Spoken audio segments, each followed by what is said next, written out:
Selamat pagi untuk kita semua. Perkenalkan, nama saya Priskalia Martini Karmi, NIM 2003030013, mahasiswi kelas A semester 3, program studi Sosiologi, Fakultas Ilmu Sosial dan Ilmu Politik, Universitas Nusa Cendana Kupang.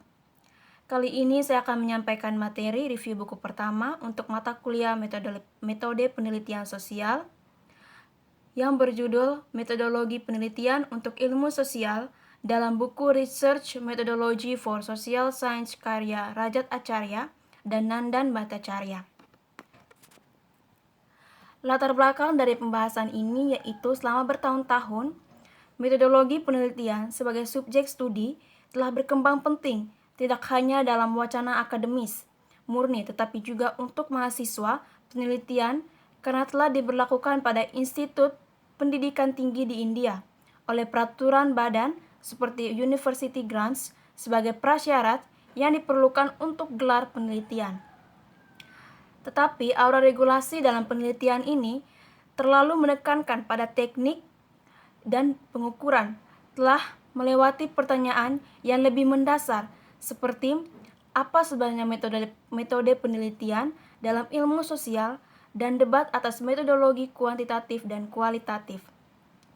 Pada saat yang sama, ada juga upaya akademis yang agak tidak memadai untuk menyatukan apapun akademis dan wacana ilmiah yang kita miliki tentang kedua dimensi ini, dan bagaimana metodenya dan alat yang ada dapat digunakan untuk pertanyaan penelitian yang melintasi berbagai disiplin ilmu.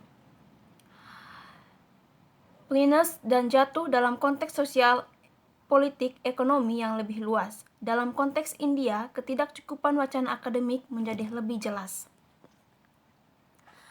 Tujuan dari review kali ini membahas mengenai masalah epistemologis, metode debat dalam penelitian, praktik kerja lapangan dari segi etnografis, dan keanekaragaman dalam ekonomi. Kita masuk pada pembahasan yang pertama, masalah epistemologis. Pandangan umum tentang penelitian sosial sangat berorientasi penjelasannya, di mana pertanyaan sentralnya adalah mengapa. Mengapa partisipasi angkatan kerja wanita sangat rendah di India? Mengapa beberapa negara bagian lebih baik dalam pengembangan manusia daripada negara lain? Mengapa begitu banyak petani melakukan bunuh diri di akhir-akhir ini?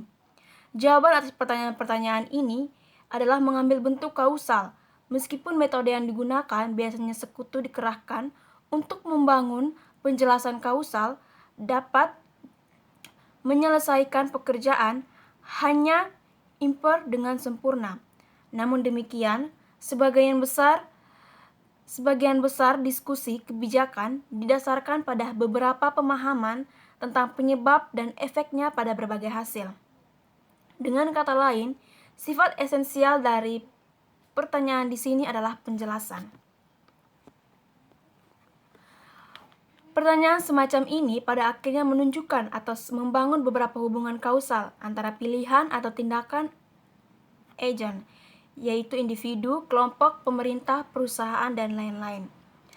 Namun, kesadaran diri praktisi teknik statistik atau ekonometrik tahu betul bahwa yang terbaik teknik mereka membangun beberapa hubungan antara variabel, bukan kausal koneksi. Seseorang harus mengambil lompatan keyakinan yang besar untuk mengklaim observasi asosiasional, katakanlah X dan Y sebagai kausal. Meskipun teknik ekonometrik tertentu, teknik seperti uji kausalitas mengklaim untuk membangun hubungan sebab akibat antar variabel. Dengan demikian, kita mungkin secara sadar berusaha untuk membangun beberapa asosiasi antara entitas. Dalam hal ini, sifat penyelidikan akan bersifat asosiasional atau relasional, bukan penjelasan. Yang berikut yaitu metode debat dalam penelitian. Tidak ada keraguan bahwa secara umum, metode penelitian kualitatif memiliki berlipat ganda dan berkembang baik dalam beberapa tahun terakhir. Sedemikian rupa, sehingga hampir tidak mungkin untuk menggambarkan ini dengan cara yang seragam. Ada bermacam-macam tafsir pendekatan, sangat berbeda dan bahkan bertentangan. termasuk teori-teori kritis seperti ras, pedagogi, studi kinerja, epistemologi, sudut pandang materialis, feminis, dan metode refleksif. Apalagi ada sekolah yang memiliki berbagai jenis pengujian metodologis, seperti sekolah Frankfurt dan tradisi studi budaya Inggris. Kemudian, telah terjadi kembalinya empirisme dalam teori-teori yang membumi. Beberapa dari metodologi ini telah muncul dari politik keterlibatan kelompok cendekiawan, terutama terhadap ketidakadilan sosial. Dalam ilmu-ilmu sosial, beberapa sarjana telah menekankan metodologi sebagai sarana menegakkan klaim mereka atas sebutan sains. Bagaimanapun ada pencela yang telah menantang kemungkinan ketepatan dalam meneliti sosial. Salah satu bentuk anti-metodologi kadang-kadang mengambil penekanan pada intuisi komponen, kadang-kadang disebut sebagai health notes. Celah dalam perdebatan seperti ini terkadang di bawah garis metodologi kuantitatif versus kualitatif. Ketika ada banyak tinta tumpah dalam membahas kelebihan dan kekurangan komparatif dari keduanya.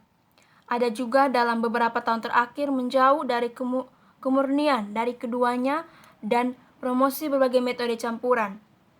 Ini sebagian merupakan tanggapan untuk intervensi pasca strukturalis yang menantang kemungkinan tujuan sarjana mengubah pengamatan.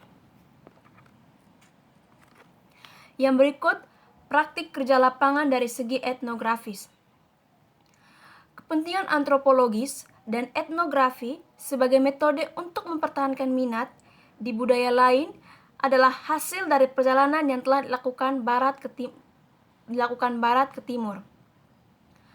Perburuan dan eksploitasi sumber daya adalah kebutuhan mendesak dari industrialisasi Eropa, tetapi pemerintahan kolonial tidak hanya dikonsolidasikan melalui jalan perang.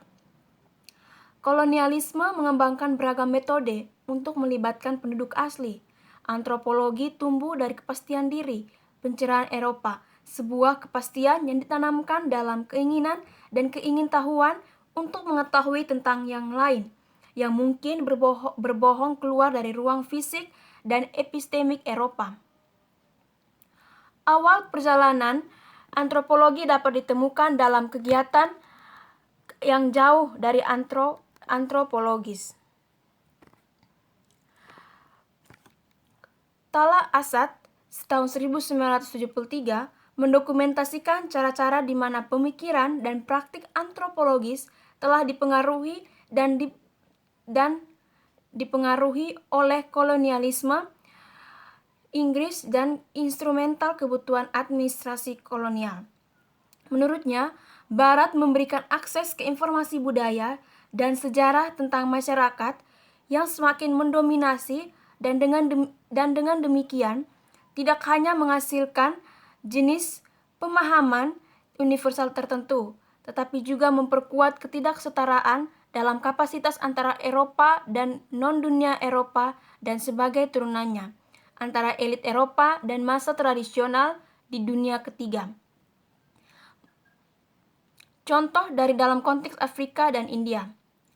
Buku ini membangun narasi pernikahan antara pemerintahan kolonial dan awal dari imajinasi antropologis. Misalnya, keduanya antropologi dan administrasi kolonial atau melalui pencacahan, sensus dan survei saling melengkapi dalam mengklasifikasi India menurut dua sumbu utama, yaitu kasta dan suku. Yang berikut yaitu keanekaragaman dalam ekonomi. Kata yang melambangkan overdetermination adalah konstitusi atau konstitusi yang secara harafiah berarti membawa entitas menjadi ada. Berawal dari pemahaman bahwa tidak ada proses yang dapat eksis secara a priori dalam situasi konkret apapun. Sebaliknya, setiap proses, katakanlah proses ekonomi kelas atau pasar, menjadi ada atau ditentukan oleh efek gabungan dari banyaknya proses lain. Katakanlah keuntungan ekonomi lainnya sebagai juga proses budaya politik dan alam. Yang pertama, beberapa bahkan tidak diketahui pada gilirannya. Yang pertama akan mempengaruhi rangkaian proses yang terakhir, dan dengan demikian menjadi pembentuknya proses dalam peran itu.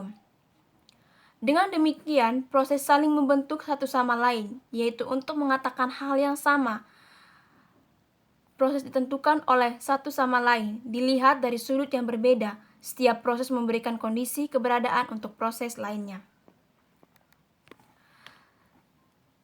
Yang berikut setelah mengklarifikasi perbedaan logika deterministik dari penentuan berlebihan sebagai model logika dan penalaran yang bersaing, sekarang kita beralih ke pertanyaan tentang menghubungkan teori dengan realitas dan kebenaran.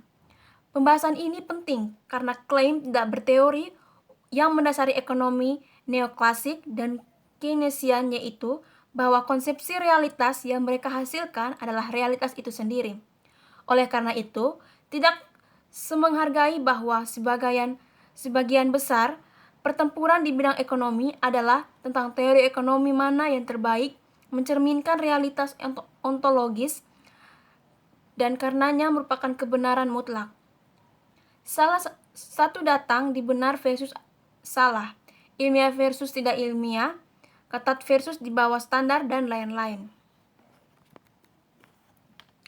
Yang terakhir yaitu kesimpulan dari pembahasan ini, yaitu berdasarkan materi yang telah dipaparkan pada bab sebelumnya, disimpulkan bahwa pandangan umum tentang penelitian sosial sangat berorientasi, di mana pertanyaan sentralnya adalah mengapa? Mengapa partisipasi angkatan kerja tingkat wanita sangat rendah di India? Mengapa beberapa negara bagian lebih baik dalam pengembangan manusia daripada bagian negara lain? Tidak ada keraguan bahwa secara umum, metode penelitian kualitatif memiliki berlipat ganda dan berkembang baik dalam beberapa tahun terakhir. Sedemikian rupa sehingga hampir tidak mungkin untuk menggambarkan ini dengan cara yang seragam.